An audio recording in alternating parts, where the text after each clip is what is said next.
పేదవాడి ఆరోగ్య భరోసా Tirumala nursing home Vinukonda. అందరికీ అవసరమైన మల్టీ స్పెషాలిటీ వైద్య సేవలు ఇప్పుడు మన వినుకొండలోనే. ఇప్పుడే సంప్రదించండి. ఆరోగ్యశ్రీ ఈహెచ్ఎస్ సౌకర్యాలు అందుబాటులో కలవు. మీ ఆరోగ్యం మా బాధ్యత. Tirumala nursing home Vinukonda.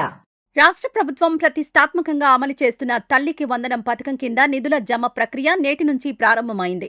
1వ తరగతి నుంచి ఇంటర్మీడియట్ వరకు చదువుతున్న అర్హులైన విద్యార్థుల తల్లుల బ్యాంకు ఖాతాల్లో ఒక్కో విద్యార్థికి 13,000 చొప్పున దశల వారీగా ఈ నెల 24వ తేదీలోపు జమ చేయనున్నారు.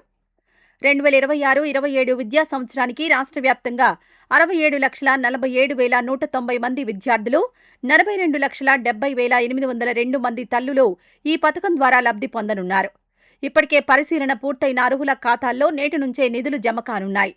ఈ విద్యా సంవత్సరానికి ప్రభుత్వం 10,120 కోట్లకు పైగా ఆర్థిక సహాయాన్ని అందించనుంది.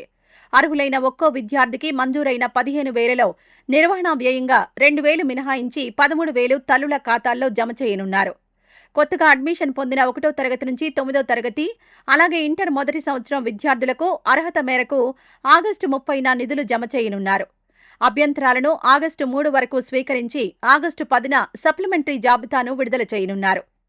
అయితే తల్లికి వందనం పేరుతో వచ్చే ఫేక్ లింకులు, మెసేజ్లు, కాల్స్ను నమ్మవద్దని పోలీసులు, సైబర్ నిపుణులు హెచ్చరిస్తున్నారు. పథకానికి సంబంధించిన వివరాలను మనమిత్ర, వాట్సాప్, లీప్ యాప్ల ద్వారా మాత్రమే తెలుసుకోవాలని సూచించారు.